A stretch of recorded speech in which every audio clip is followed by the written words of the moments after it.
Alright everyone, it's time for Occult Literature, video number 337, The Astral Plane. This is by Ledbetter, so link in the description to my edition on Amazon. Second and third links are to my books blogs. This is 100 pages, so an intermediate read. It's theosophical in nature, which all of Ledbetter's works are, and it basically attempts to categorize the 7 planes or levels or degrees of the astral plane and all of the different inhabitants thereupon. Now this comes from a view from a specific theosophist who was more on the seance and psychic side of things. So Besant's busy talking about Indian philosophy and stuff like that, and about Krishna. Blavatsky had her own thing, deep in Atlantis and stuff. Steiner was more into biology and the scientific angle of the occult. Some theosophists like Bailey into other things. And then you had Ledbetter, and then also Judge to an extent, into this sort of particular psychic style material. The laundry list of beings which are said to exist in varied form on the different levels of the astral plane, both the Rupa and Arupa levels, is vast.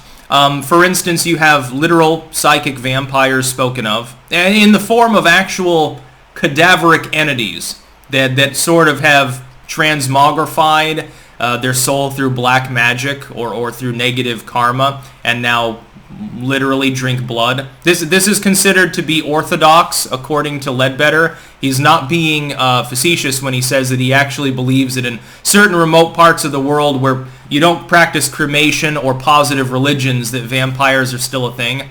So literally in Romania and shit, he would conceive of that as being overrun by vampires. I may not agree with everything that the theosophists have promoted at times. Werewolves are spoken of, people in primitive tribes who have sort of, through karmic effects mainly, have transformed their spirit and now are essentially denied a normal death. They're incapable of being on other planes.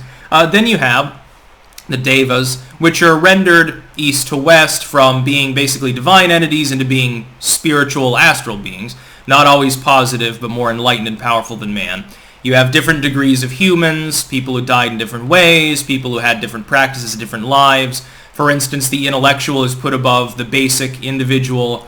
The basic individual, while lawful, is put above the criminal or the psychopath. At the top, you've got people who are adepts of the White Brotherhood, theosophists and attendant groups. Then you have the shades of the dead, which aren't really conscious entities, but they're remnants of them, shells, they would call them. Of the auric egg, actually, is the term. And then you have thought forms, where someone who has particularly strong thoughts can manifest them on other planes at times. And those, of course, they're not a real entity, but they interact potentially as though they were one.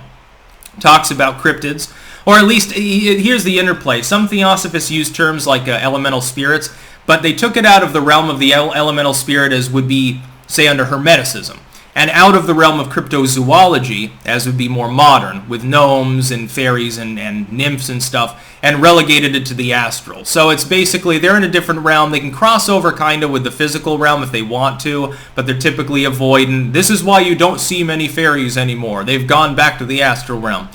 A little bit of a cop-out and workaround for the burgeoning era of science, which was steadily revealing a lot of the things from spirituality to be bullshit.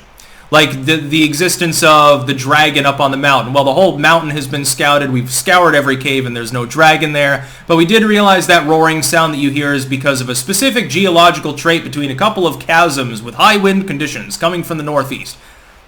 Well, I guess you have to look for a dragon elsewhere. So we've steadily pursued all the dragons and unicorns to the far corners of the continents and then into the ocean, and in some cases now out into space or into other realms of existence.